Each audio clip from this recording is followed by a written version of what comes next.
ठीक है। तो दूसरा अपना इसका एप्लीकेशन था डायमेंशन एनालिसिस का कि क्या करते हैं, यूनिट कन्वर्जन के लिए यूज करते हैं, ठीक है ना। इसका फिर हमने क्वेश्चन भी लगाया कुछ किस तरह के यूनिट और जेड में क्वेश्चन पूछे जाते हैं। तीसरा एप्लीकेशन आज अपन स्टडी करेंगे टू चेक रिलेशंस। जैसे कोई भी रिलेशन हो तो उसको भी चेक कर लेते हैं हम डायमेंशन एनालिसिस के, whether the relation is correct और नॉट। फॉर एग्जांपल जैसे कि अगर कोई रिलेशन जैसे हमें पता है v is equal to u plus a t, सबने पढ़ा होगा। इसमें हम लगाते हैं प्रिंसिपल ऑफ होमोजेनिटी। क्या लगाते हैं? Principle of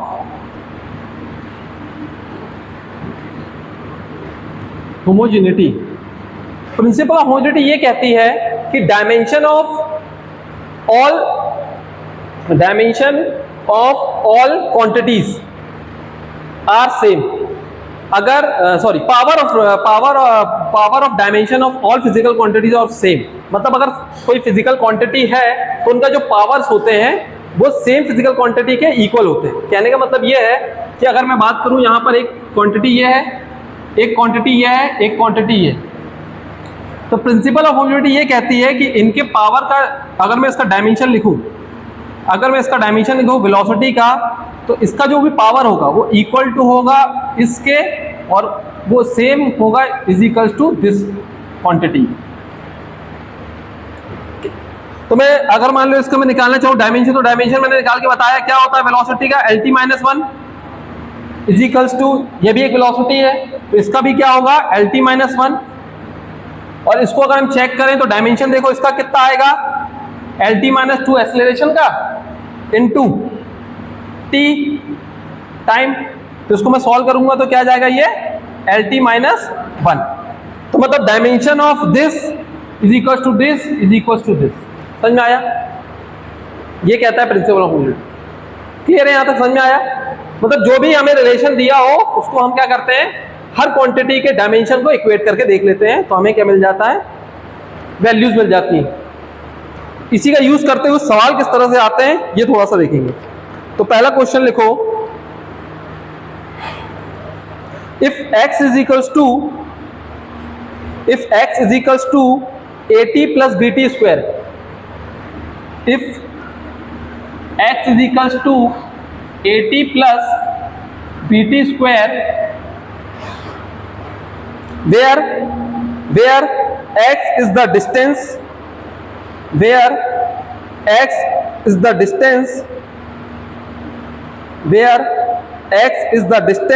traveled by the body, x is the distance traveled by the body in kilometer, while t is the time,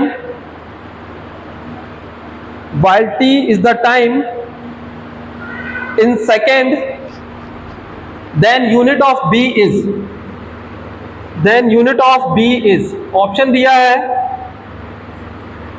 kilometre पर सेकेंड, बी ऑप्शन दिया है किलोमीटर सेकेंड, सी ऑप्शन दिया है kilometre पर second square और D option दिया है kilometre second square. Question हमने लिखा,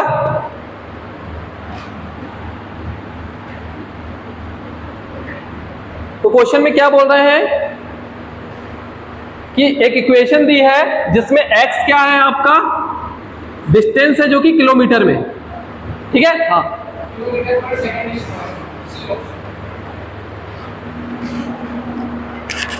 ठीक है, बाकी सबने निकाला। और किसी का आया क्या?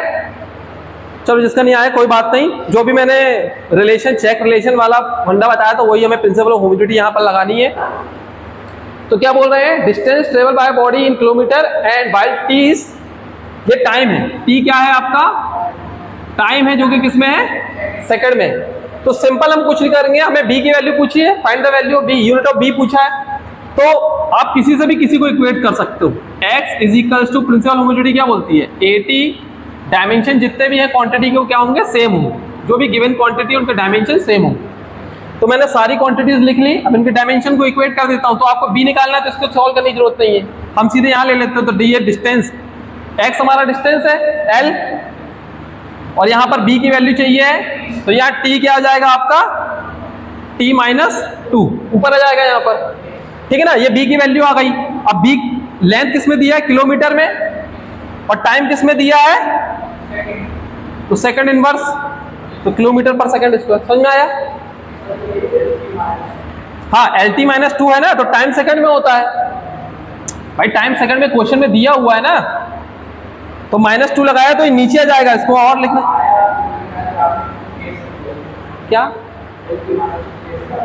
LT माइनस 2 मैंने कैसे लिखा, देखो लेंथ ये जो है, ये क्या है, x क्या है, क्या बोल रहे हैं, डिस्टेंस है। तो डिस्टेंस को कैसे नापते हैं, लेंथ वाइज। इसका डायमेंशन L होता है ना। डायमेंशन वाली क्लास अटेंड करी थी कि नहीं, तुमने की नहीं है डायमेंशन वाली क्लास, की है? तुम्हें ये सब पता है ना, डायमेंशन मास का m, लेंथ के लिए L, टाइम के लिए t, फोर्स के लिए m L t माइनस 2, सब निकालना आता है। तो उसी प्रकार से मुझे क्वेश्चन में दिया है कि x क्या है, एक लेंथ है, किलोमीटर में है तो लेंथ है, तो मैंने उसकी जगह L लिख दिया। प्रिंसिपल ऑफ होमोजेनिटी यही तो बोल रही है कि जो फिजिकल क्वांटिटी है उनके डायमेंशन जो होंगे वो इक्वल होंगे। तो मैंने जितनी भी क्वांटिटी दी है सबको इक्वेट कर दिया, फिर उनके डायमेंशन ही तो इक्वल बोले, तो डायमेंशन पुट कर दिया। तो इसका डायमेंशन क्या होगा, x का L, b तो कांस्टेंट है, टाइम का डायमेंशन तो t ही होता है, और स्क्वायर बोला है तो ये इस साइड जाएगा तो नीचे आएगा, तो मैंने ऊपर लिखा तो ऐसे लिख दिया। या फिर ऐसे भी लिख सकते थे तुम कि b is equals to L upon t square, इसी को मैंने ऊपर करके लिखा है ना। यहां भी पुट करके देख सकते थे, ये किलोमीटर में और ये पर सेकंड स्क्वायर में। थर्ड आंसर क्लियर है यहां तक, डाउट तो नहीं है? चलो हाँ, तुम्हारा तो आंसर ही आ गया था स्वयं, तुम्हें कहां से डाउट होगा। नेक्स्ट क्वेश्चन लिखो, the velocity of a particle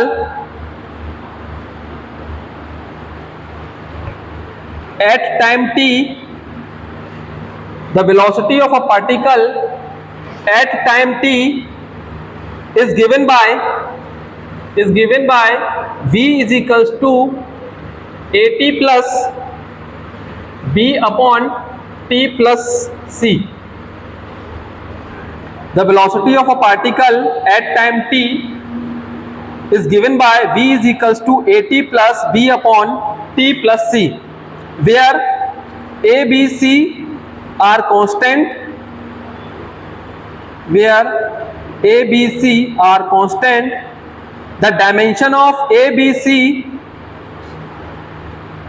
are respectively, the dimension of a, b, c, the dimension of a, b, c are respectively. Option A दिया है LT माइनस 2,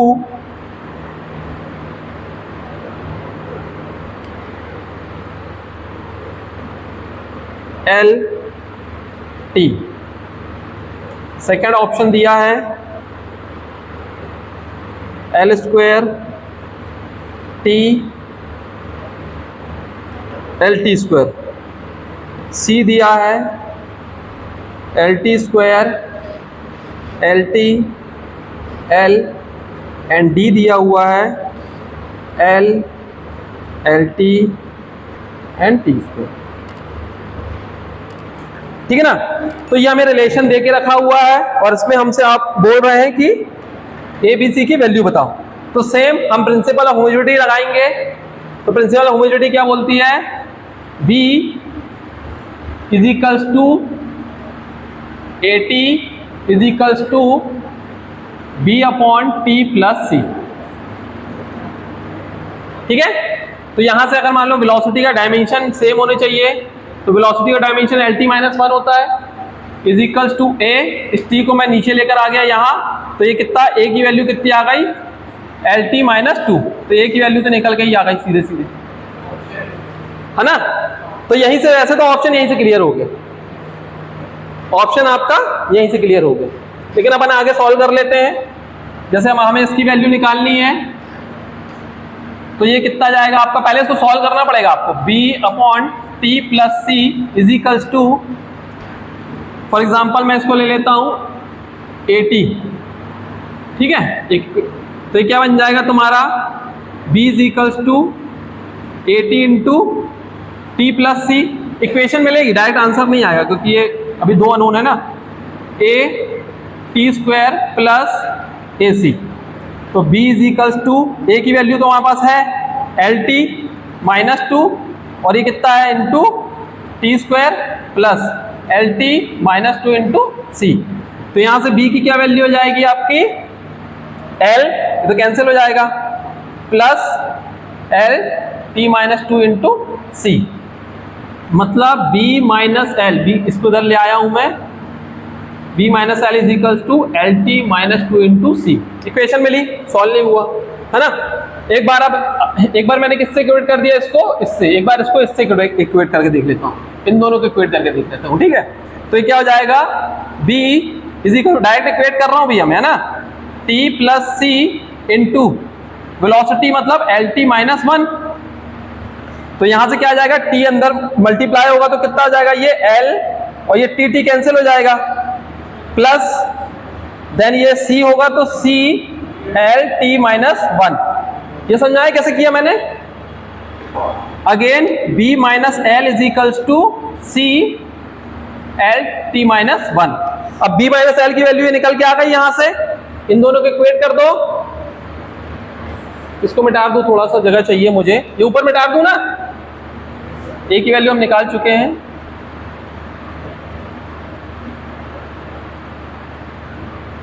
देखो इसको एक इक्वेशन ये आ गई, एक इक्वेशन ये आई थी हमारी, एक इक्वेशन ये आई, इसको मैं इक्वेट कर रहा हूं, तो C L T minus one is equal to किसके बराबर हो जाएगा, ये L T minus two into C, ठीक है ना।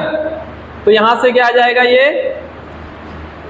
L T minus one upon L T minus two is equals to, ये तो कैंसिल ही हो जाएगा फिर ऐसे तुम,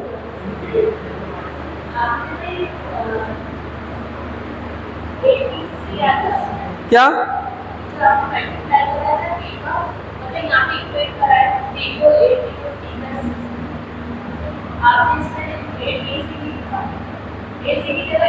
अच्छा, हाँ वही गड़बड़ हो गई, तो ए टी, हाँ टी का यहाँ मल्टीप्लाई भी होगा, है ना।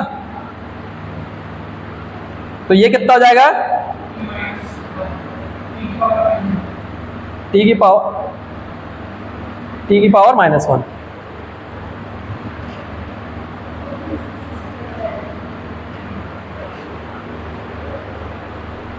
L T minus one, L T minus one, नहीं तो यहां से तो कुछ निकल ही नहीं रहा, फिर तो पूरा कैंसिल ही हो जाएगा, ये तो पूरा कैंसिल ही हो जा रहा है।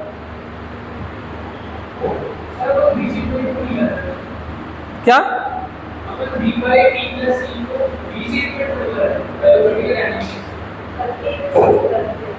किया तो है, ये वेलोसिटी तो इक्वेट किया है, वेलोसिटी से ही इक्वेट किया है। एक बार फिर से देखता हूं, कुछ गलती हो गई है, ये इतना छोटा क्यों आ रहा है यार, बोला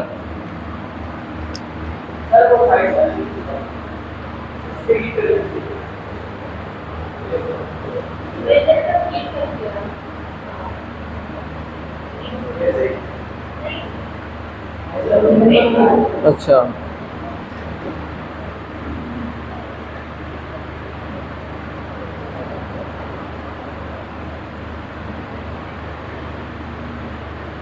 तो यहां से एक बार तो इसको करना ही पड़ेगा, यहाँ एक बार चेक कर लेता हूं मैं, B upon T plus C equals to A T, यहाँ से आ गया था अपना A T T square plus A T C, ये हो जाएगा आपका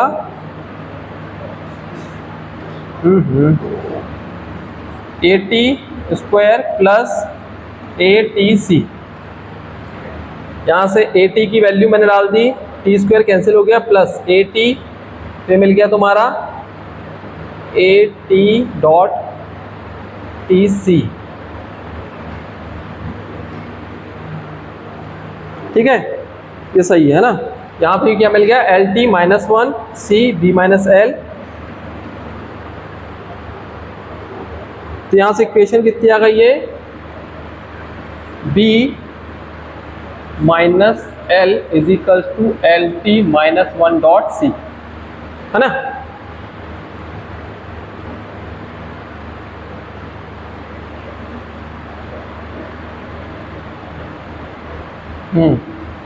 तो यहाँ से बी की वैल्यू यहाँ से इक्वेशन ही मिलेगी, ठीक है। अब यहाँ से दूसरी ले लेते हैं, B upon T plus C is equals to B velocity, ठीक है। तो यहाँ से हो जाएगा B is equals to T plus C into B, ये हो जाएगा T plus C L T minus 1, ये कितना आ जाएगा आपका टी इंटू टी, तो कैंसिल हो जाएगा, ये हो जाएगा L plus C L T minus 1, again ये आ गया B, B is equal to L T. Same ही इक्वेशन आ रही क्या? नहीं, सेम इक्वेशन ही आ रही है, हाँ, B minus L is equal to C dot L T minus 1। अगर मान लो मैं इनको डिवाइड करता हूँ तो क्या मिलेगा मुझे, सी से कैंसिल हो जाएगा, सब कुछ कैंसिल हो जाएगा।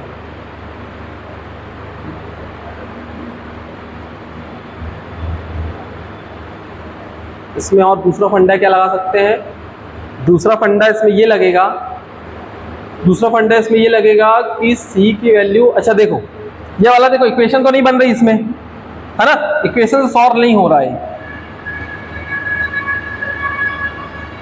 इसके लिए क्या कर सकते हैं, दूसरा ऑप्शन क्या देख सकते हैं, दूसरा ऑप्शन ये देख सकते हैं किस तरह से हम मैच कराते हैं। देखो दूसरा में ऐसे ऑप्शन मैच कराते हैं कि बी टी प्लस सी, ठीक है ना, ये इनके और इनके डायमेंशन सेम होना चाहिए। मान लीजिए मैं एक ए टी की बात करूं या किसी की भी बात करूं, ए टी की बात करूं या फिर वेलोसिटी की बात करूं, वेलोसिटी का डायमेंशन क्या है, एल टी माइनस 1, ठीक है। अब मेरे को थोड़ा दिमाग लगाना पड़ेगा क्योंकि इक्वेशन सॉल्व नहीं हुआ है ना, वैसे तो आंसर आ गया, हमें पता चल गया है, लेकिन फिर भी हमें आगे चेक करना है बी और सी की वैल्यू। तो उसके लिए क्या करना पड़ेगा, हमें ये देखना पड़ेगा कि यहाँ पर हम सी की वैल्यू क्या पुट करें कि यहाँ पर ये डायमेंशन सेम हो जाए, बी और सी की क्या वैल्यू पुट करें कि यहाँ डायमेंशन सेम हो जाए, क्योंकि इनका डायमेंशन इसके बराबर होना चाहिए, है ना। तो देखो यहाँ पर बी जो है, अगर मैं यहाँ पर पुट करूं, ये टी है, प्लस अगर मैं इसको भी टी पुट करता हूं तो ये क्या बन जाएगा ऊपर, टी माइनस 2, है ना।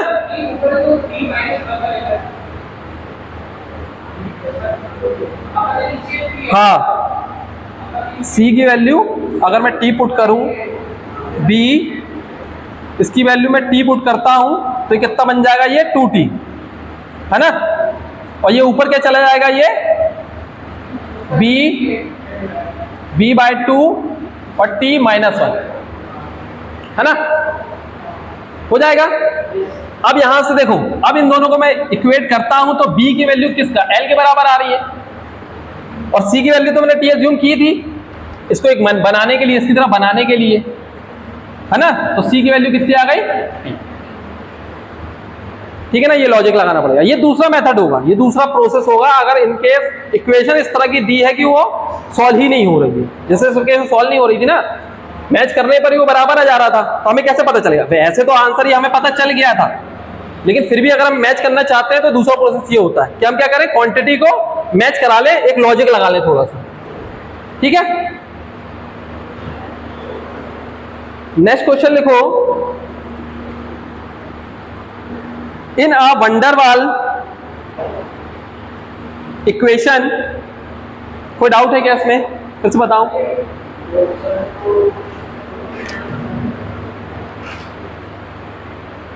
पहला वाला जो था ए का, वो तो सीधे सीधे निकल आया था। देखो यहां से जब मैंने इन दोनों को इक्वेट किया था तो ये क्या था, एल टी माइनस 1, और ये ए, इसका टी नीचे आ गया था, तो ये क्या बन गया था, एल टी माइनस 2 बन गया था। तो ए की कहानी तो खत्म हो गई थी, हम देख रहे थे इनकी वैल्यूज हमें नहीं मिल रही थी, तो यही इक्वेशन उठानी थी, क्योंकि बी सी की वैल्यू तो इधर ही है, ये तो कंफर्म है कि बी सी की वैल्यू इधर है, तो या तो इससे इक्वेट करके देख लो, तो इससे तो ये दोनों की यूनिट तो सेम ही है ना, एल टी माइनस 1, तो मैंने लिख लिया।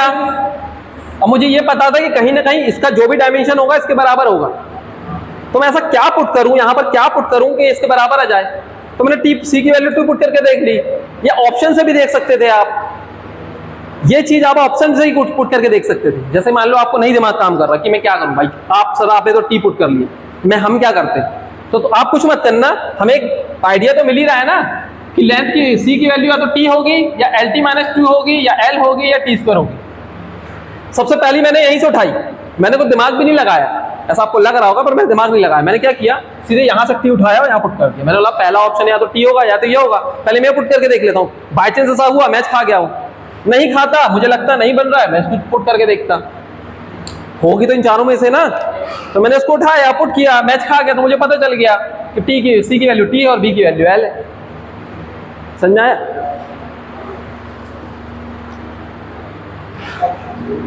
In a van der Waals equation,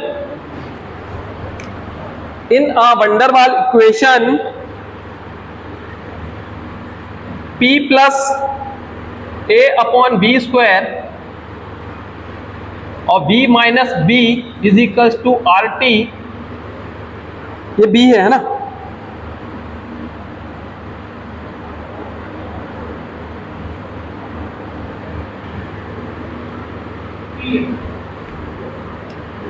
P नहीं B, अरे यार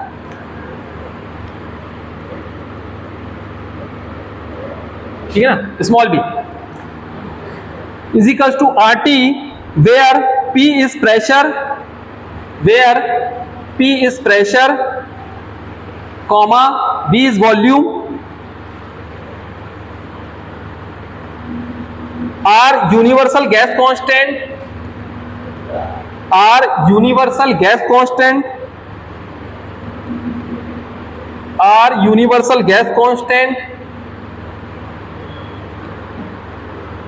and T is temperature,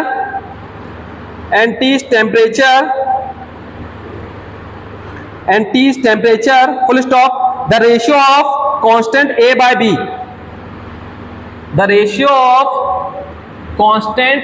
B, A by B का रेशियो बताना क्या है, ऑप्शन ये दिए, the ratio of constant A by B।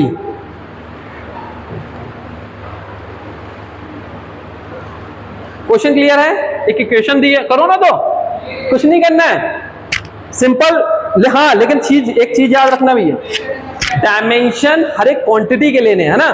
तो यहां पर अभी क्या करना पड़ेगा, ये क्वांटिटी से मल्टीप्लिकेशन में तो एक स्टेप सॉल्व करना पड़ेगा, डायरेक्ट मत उठा लेना, है ना। पहले एक स्टेप सॉल्व कर लेना, जैसे कि इसको सॉल्व करोगे तो इसको मल्टीप्लाई करोगे तो क्या बचेगा, PV minus PB plus A by B minus AB upon B square is equal to RT। अब ये क्वांटिटी को सेम रख सकते हो, डायरेक्ट मत रख लेना, क्योंकि एक क्वांटिटी ही सेम होगी, है ना। अभी तो मल्टीप्लिकेशन में था, है ना। अब प्रिंसिपल होमोजेनिटी लग सकता है इसमें, इनके पावर सबके सेम होंगे, तो कोई भी उठा लो, हमें A बाय B का रेशियो उठाना, सबसे आसान कौन सा रहेगा, कोई भी उठा सकते हैं। तो सबसे पहले मैं A मुझे चाहिए तो मैं ये उठा लेता हूँ, ये वाला, है ना, ये क्वांटिटी उठा लेता हूँ, A by B is equals to मैं ये वाली उठा लेता हूँ PV। तो यहां से मुझे ये मिल जाएगा, सॉरी,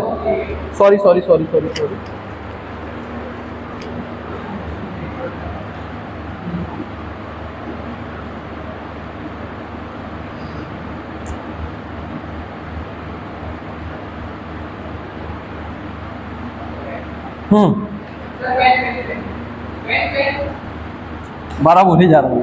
तो यहां पर ये कितना जाएगा आपका, P इंटू V स्क्वायर। अब इसके वो पुट कर दें अपन डायमेंशन, है ना। तो डायमेंशन क्या आ जाएगा, P प्रेशर है, प्रेशर का क्या होता है ml-1 T-2, सही लिख रहा हूं ना, इनटू वॉल्यूम, तो वॉल्यूम का क्या होता है वॉल्यूम L क्यूब, और स्क्वायर है तो कितना हो जाएगा ये 6, ठीक है ना। तो यहां से अगर मैं ए कांस्टेंट की बात करूं तो कांस्टेंट का डायमेंशन कितना आएगा, प्लस 5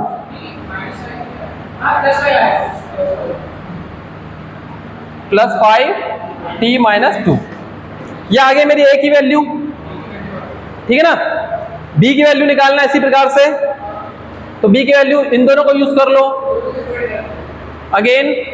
तो बी की वैल्यू कितनी आ जाएगी तुम्हारी, P से P कैंसिल हो जाएगा, B के बराबर आ जाएगी, मतलब B की वैल्यू जो आ रही है वो L क्यूब, सही है ना, L क्यूब वॉल्यूम है ना, L क्यूब, मतलब अगर मैं a बाय b का रेशियो देखूं तो यहां पर क्या होना चाहिए, ये l cube.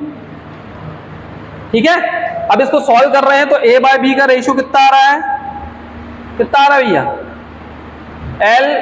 l square t minus 2 ये आ रहा है।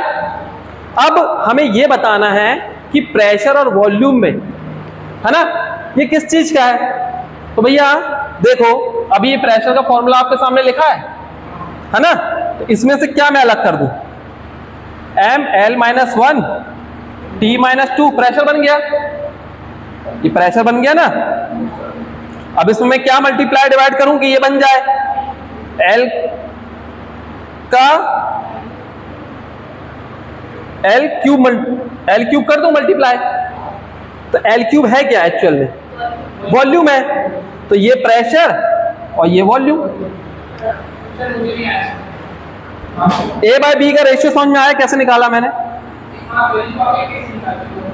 ये समझ में आई।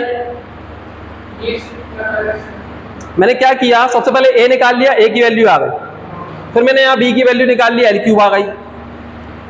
फिर मुझे रेशियो पूछा A बाय B, तो मैंने यहाँ डिवाइड कर दिया, जब डिवाइड किया तो ये कट गया, ये कट गया, यहाँ स्क्वायर बचा तो ये आ गया, है ना।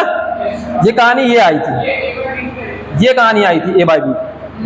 फिर मेरे को बनाना क्या था, प्रेशर और वॉल्यूम के टर्म में पूछा है, ठीक है ना, तो मैंने इसको तोड़ा है, मैंने इसको तोड़ा है, इसको मैंने ml स्क्वायर t-2, ये मेरा फाइनल आ गया था A बाय B, ये A बाय B का रेशियो है, मुझे P और B के टर्म में दिखाना है। तो प्रेशर मुझे पता है, प्रेशर इसमें अगर मैं प्रेशर बनाऊं तो कि सारी चीजें क्या है, प्रेशर और वॉल्यूम में, ये मुझे पता ही है। तो अगर मैं इसमें प्रेशर निकालूं तो ml-1 t-2 ये प्रेशर है। अब मैं यहाँ पर मल्टीप्लाई डिवाइड करके देख लूं, सब वॉल्यूम से मल्टीप्लाई डिवाइड ही तो है। तो मुझे अगर कुछ ऐसा मिल जाए कि मैं इससे क्या डिवाइड करूं कि मल्टीप्लाई करूं कि मेरा ये L स्क्वायर हो जाए, तो बनी बात है भैया, L क्यूब को मैं मल्टीप्लाई कर दूं तो एक माइनस हो जाएगा तो दो अंदर आ जाएगा, इसके बराबर हो जाएगा, ये इक्वेट हो जाएगा इससे। तो ये प्रेशर था और ये वॉल्यूम था, मुझे पता चल गया। क्लियर, सी आंसर आ गया इसका।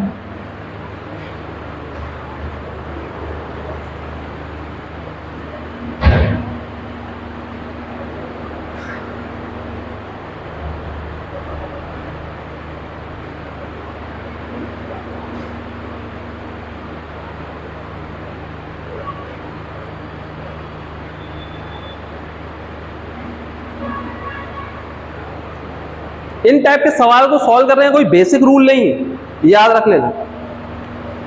ये तो मैंने दिमाग लगा के जल्दी से फंडा लगा दिया है ना, बेसिक रूल नहीं है कोई कि स्टेप बाय स्टेप कुछ चलना हो। स्टेप बाय स्टेप बस इतना ध्यान रखते हैं हम कि प्रिंसिपल ऑफ होमोजेनिटी लगाते हैं, बस दिमाग इतना ही लगाते हैं, बाकी हमारा कैलकुलेशन, हम कुछ भी जंगलिंग एंगलिंग यहाँ वहाँ कुछ भी करके चेक करते हैं, पर हाँ कैलकुलेशन सही होना चाहिए। कैलकुलेशन गलत हुआ तो पता चला आप आंसर तो कुछ भी आ जाएगा आपका।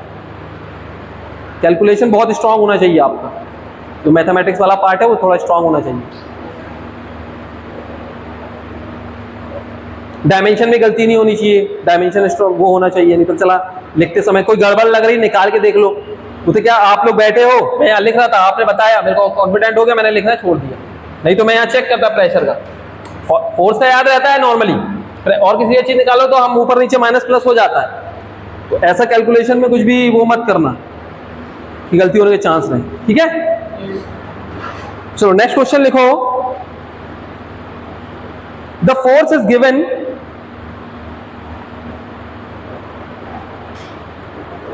in terms of time, the force is given in terms of time and displacement. The force is given in terms of time and displacement x by the equation F is equals to time and displacement x, time and displacement x, time t and displacement x, time t निकलाना भूल गया, time t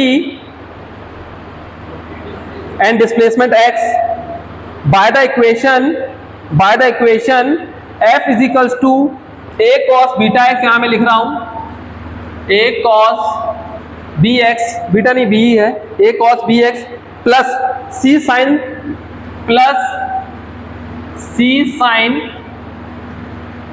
sign D T. ये equation दी है। The dimension formula of A D by B, the dimension formula of A D by B, इसका dimension formula बताना है। The dimension formula of A D by B is, option क्या दिया हुआ है, m0l t minus 1 ml square t minus 3 ml t minus 2 m square l square t minus 3। Dimension formula बताना भैया।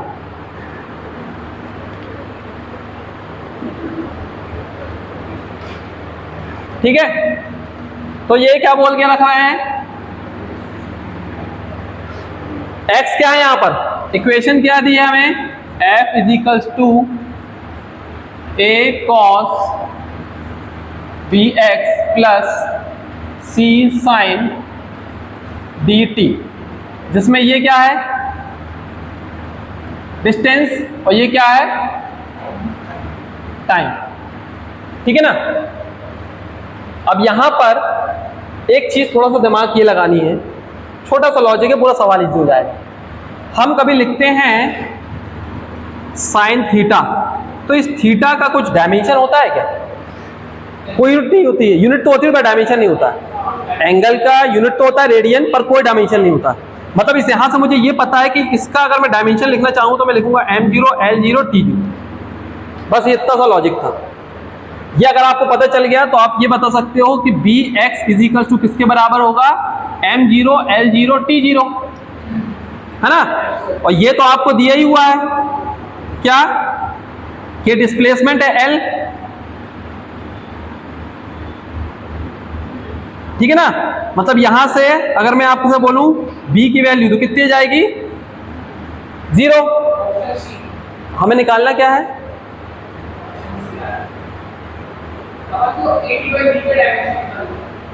नहीं ए बी डी सबका dimension निकालना है ना।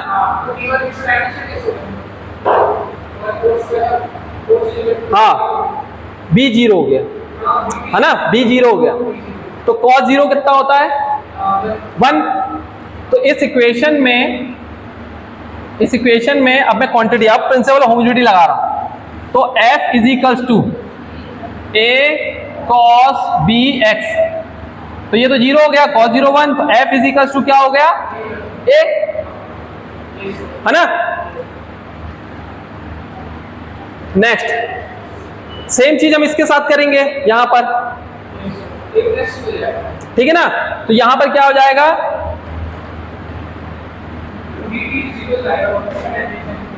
dt इज इक्वल्स टू 0, है ना। मतलब d अगेन क्या हो रहा है 0, तो साइन 0 क्या हो रहा है 0, तो ये वैल्यू तो 0 ही हो गई, पूरी की पूरी 0 हो गई, है ना। तो यहां पर नहीं, हमारी एक वैल्यू निकल आई ना, सॉरी एक वैल्यू निकल आई है, तो अब तो हम प्रिंसिपल होमोजेनिटी लगा के सॉल्व कर सकते हैं ना सब कुछ।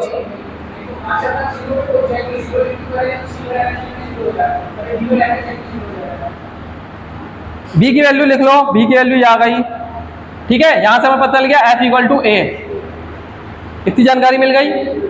अब यहां से देखो f is equals to c